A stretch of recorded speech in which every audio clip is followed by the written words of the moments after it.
There are 175,000 lifestyle blocks in New Zealand covering 873,000 hectares.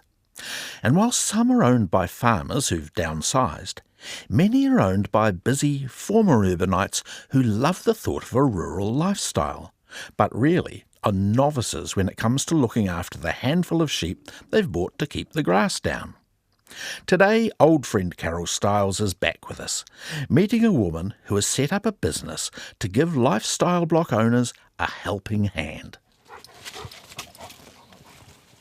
I mean, obviously, everybody knows Bo Peep, and you know, she's a shepherdess, and she loves her sheep, and she's a woman. So, yeah, when I was trying to think of something to call myself, yeah, it just clicked. And one of my clients, who's South African, and I don't think he knows the nursery rhyme of little Bo Peep, and so he calls me Bo, and I think he thinks my name is literally Bo Peep because he's not familiar with the nursery rhyme. Yeah.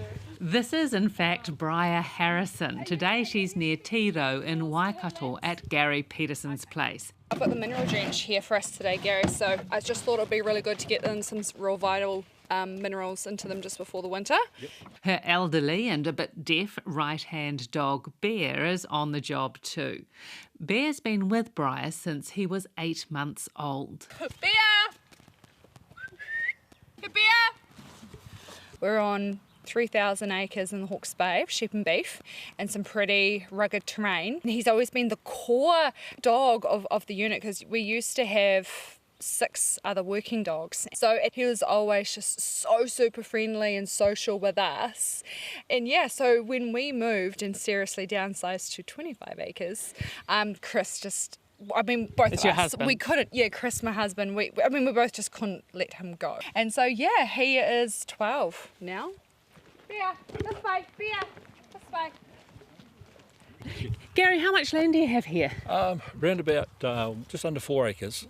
And about 2 acres of that is in grass, the rest is just bush and a stream. And how many sheep? We have 13, but they're just my lawnmowers. And yeah, so we just kind of just look at them, talk to them, and that's about it. So you don't do much work with them? No, I don't. The hardest bit I have to do is open gates and walk them through the next one. And in winter time, just making sure they feed and, yeah, like extra feed and all that, some mineral blocks and things and hay and that. But other than that, I let Brya do everything else, and what she can't do, the vets do for me. So I've got it all covered. All bases are covered. It's probably not the cheapest way of doing things. No, well, it depends. I thought about turning it into just a big lawn and just put a big mower over it and drive it every couple of weeks on it. But then when you add the fuel of that, and, you know, $7,000 machine, I'm just getting lazy as I get older, I think, and or wiser, I probably.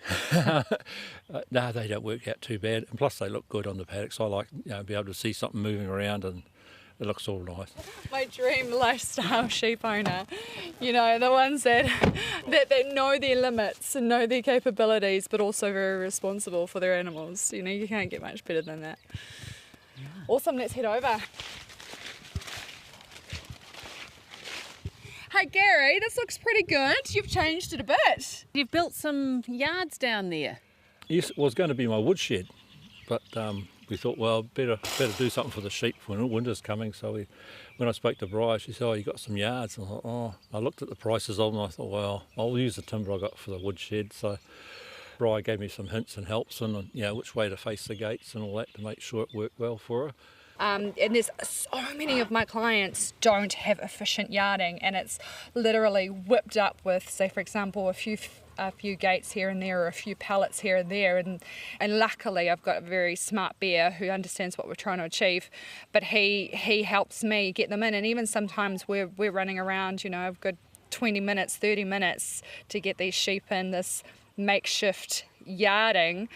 So you can imagine if there's something like a dog attack like that happens, can you imagine chasing for a good 30 minutes, even an hour, of sheep that have horrific wounds, which dogs make? Now, you had to deal with something gnarly yesterday, didn't you? Yeah, that was really, really horrible. Yeah, so 5 losses. one isn't accounted for, and that was just a neighbour's dog that decided to leave his sheep alone, but decided that the neighbours were pretty exciting. Just killed one after the other. And they're not doing it for food, are they?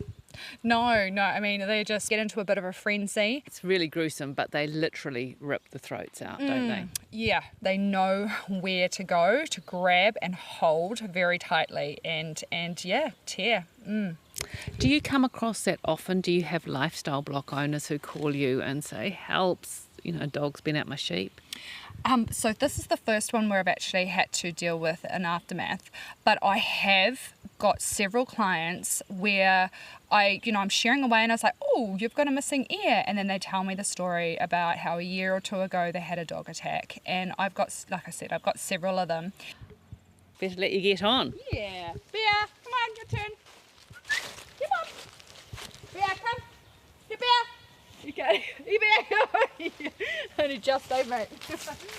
So Brya's here today to give them a bit of a drench. And a worm. And to clean up a couple of their backsides. clean up their backsides, a couple got dirty bums.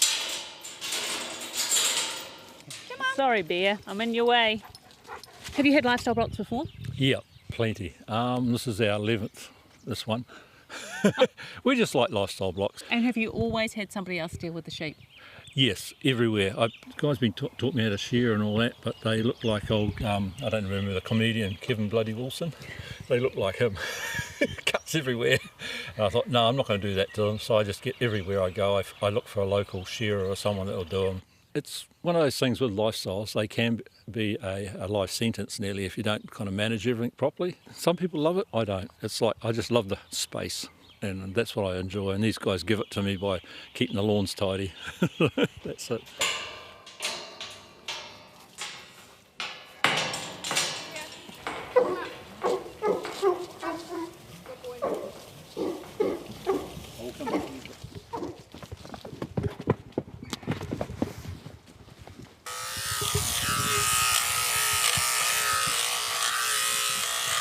You can see how in the summertime that the flies can really like the smell with all the wool and all of our very lush green grass that just wants to go straight through the sheep.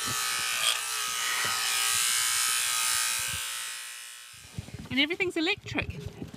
Battery, yeah, I know, it's fantastic, isn't it? I mean, I did have a bigger machine, which I do use for larger flocks, but it's just so easy. You just pop it on around your waist and away you go.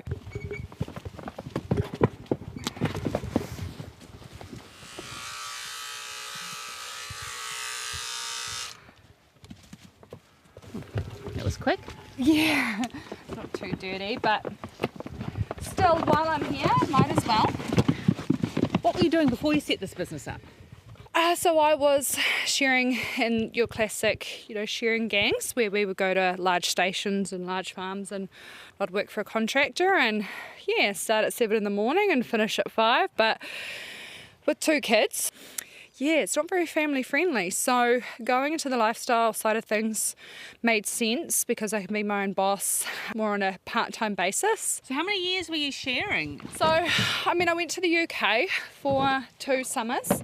2 of their summers, and then I was a good couple of years shearing in a shearing gang in the Hawke's Bay. Yeah, and then there was kids. And I couldn't breastfeed and work at the same time. My body didn't agree with me doing much more other than feeding. It was either feeding or working. But yeah, did get back into it for another couple of years. And it's only the last 2 years that I have just made it about the lifestyle work. You must love it. Yeah, yeah, I do. I love the fact that every day or multiple times I'm going to seeing different people, different clients, sheep that I've been shearing for years. And Bear, he loves the very small amount of work. How many lifestyle clients do you have?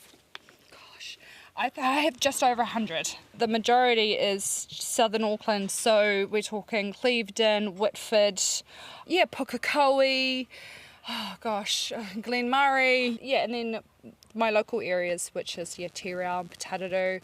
Come on, girls. You'll see the little syringe on the side of my bag, and I will drench. Probably all fit in there. It's a good size race, Gary. Well, Now is it? Yeah, no, it's great. Yeah, just pop it next to the race there. Do you help look after cattle as well for lifestyle block owners? No, I don't. Just sheep. No, just sheep are my thing. Yeah. What have you got there? So this is the mineral drench. Don't be silly. Do you like sheep? I love sheep. I do. All right. All good. But I'm just going to let 3 past. 1, 2, 3. Okay. They have extremely sharp teeth. Those front teeth that cut the grass when they pluck it from the ground.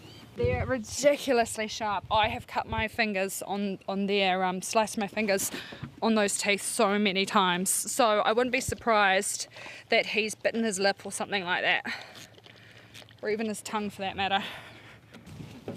Oh, yeah. Yeah, they do silly things. Oh!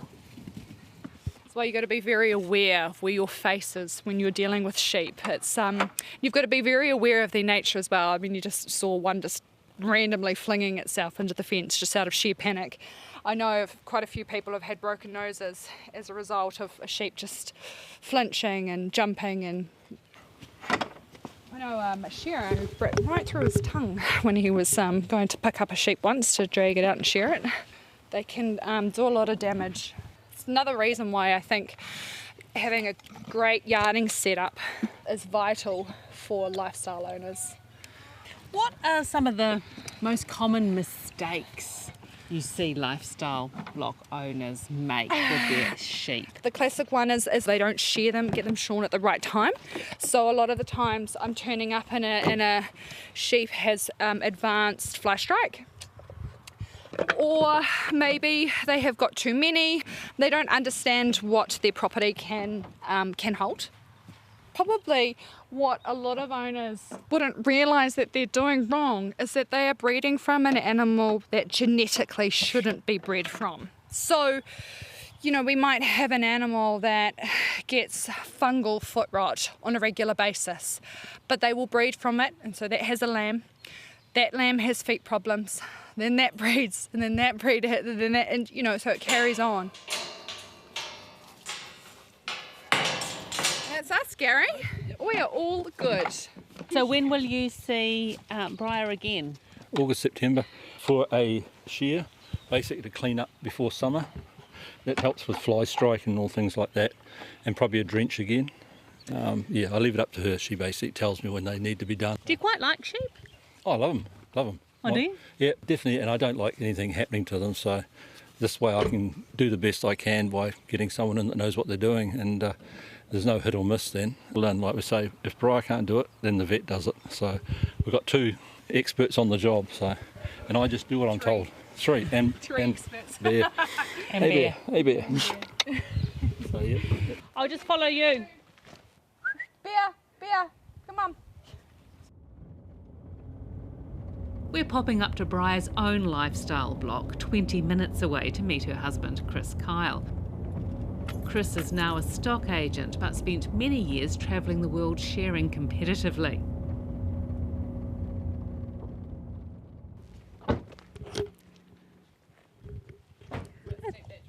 I was just going to say it's a steep driveway. Hello. Yeah, this is Carol. Hey Carol. Oh, hi, This is how you Chris. going? Hi, Chris. Hi. Is that your bull? Yeah. Yeah, he's going on the track. He's not very safe. Oh. I mean, he hasn't hurt us, but he's just a little bit too frisky. Lamington! Yeah, hello! Lamington's the one that just pricked up his ears. He's got the black face. That's Lamington. Doing a bit of a dance. Yeah. Hello, darling. Isn't he gorgeous? This one's got a very Roman nose. Yes, and he's called Romeo. You might want to lift it on the right thing. Oh. So tell me about this program you want to get up and running for women shearers. Yeah, so it's like everything, funding.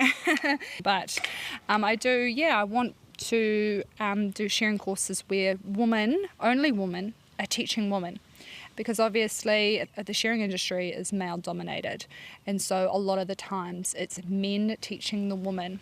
We're still teaching the same things, but there is a lot of difficulties to overcome, and it's not just a physical challenge, it's a mental challenge as well.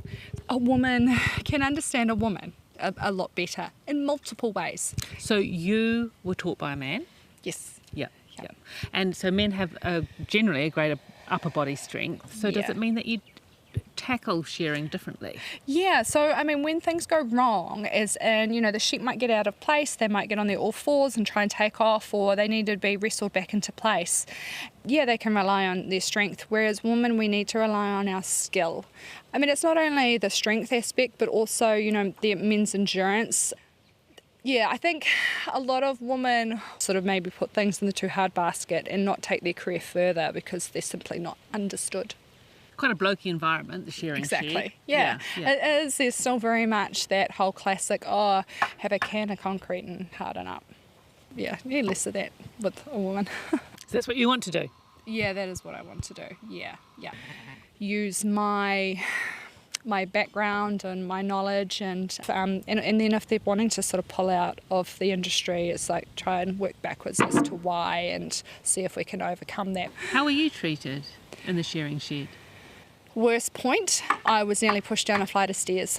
Yeah, by the owner, because I was on the phone to my doctor making a doctor's appointment. Yeah, I really need to get this appointment. That's another story. And we had a mob change where we had an older lot of sheep going to a younger lot of sheep. And typically what would happen is what we call a wool change. So the wool fadges would be changed over. So basically we've got like a minute window kind of thing. And I thought, right, I'll whip out, go out on the landing, quickly make this phone call. Unbeknown to me, on the other side of the shed, this massive thunderstorm's rolling in, and I wasn't aware. This farmer saw me on the phone, and they were very under the pump, and they weren't doing the wool change like I thought they would. And yeah, he shoved my equipment, threw my equipment down the stairs, which is extremely expensive, and yeah, proceeded to try to shove me down. That's it. That's the worst I've faced. A lot of people aren't coming into the industry. A lot of people also going to Australia because the money is fantastic compared to here. So we need women, not just men. So, Chris, when did you go to Mongolia? Last year in the end of June. About this time last year? Yeah, 2023, about mid-June. I went for 3 weeks, Brya went for 4 weeks. So what did you do over there? We're part of Shear Mongolia, which is a New Zealand-based program that teaches Mongolians how to shear sheep with machines, as they've only ever used scissors really in the past. So, yeah, some people, what did they say? They were 900 sheep in a flock, would take them a month to shear their sheep, but with machines you can get them done in 1 or 2 days, depending on the number of shearers.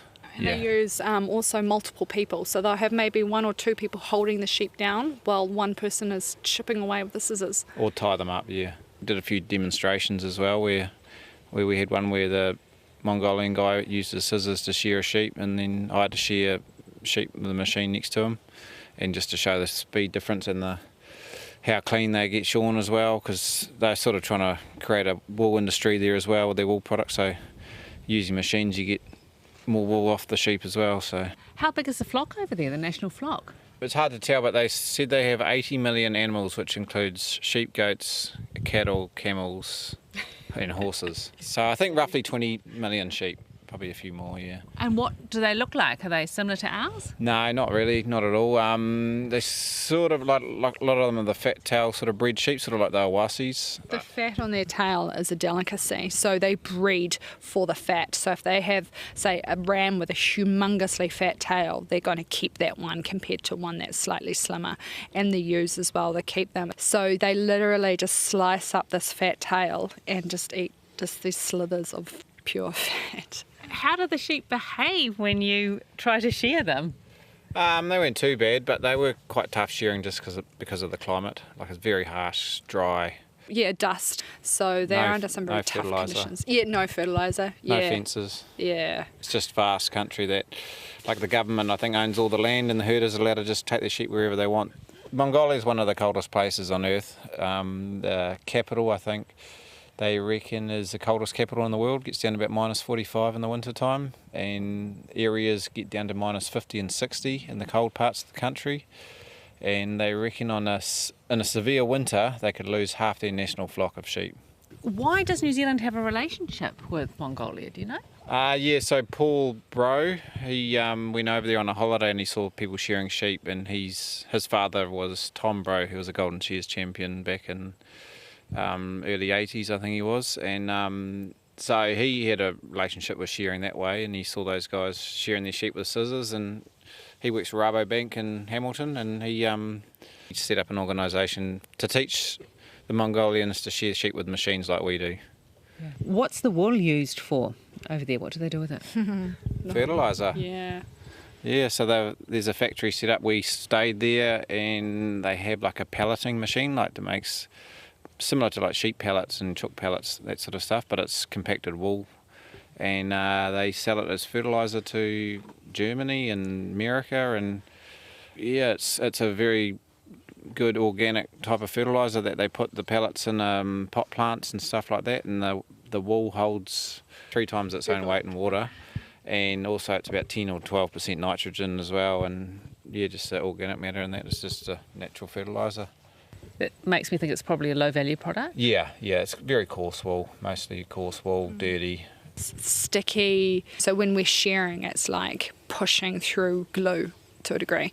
So yeah, that's what the animal produces when it's in a very tough environment. The Mongolian shearers that you were working with, do they have access to the technology that they can use for shearing? Yeah, now they do. There's a New Zealand guy who's an ex-shearer, lives over in Mongolia for 6 months of the year. He's been importing shearing machines, and he sort of set it up, knows what to look for, what to buy. Because shearing equipment, shearing machines are a lot more expensive than scissors. Yes, very much. Yeah, in the thousands. So with the coursers, we were supplying them with shearing machines, and the combs and the cutters and the grinder as well. And so they would give those machines to some people that have authority within the village, and then the herders are to go to them and use it. It's all from donations. So you donated equipment? Yeah, as part of Shear Mongolia, yeah. We donated a lot of equipment. And so just seeing people going from never seeing the technology and the pattern that we use to in 3 days being able to shear a sheep on their own was just mind-blowing. Yeah, it was so cool. Brya Harrison and Chris Kyle, and that piece was produced by Carol Stiles.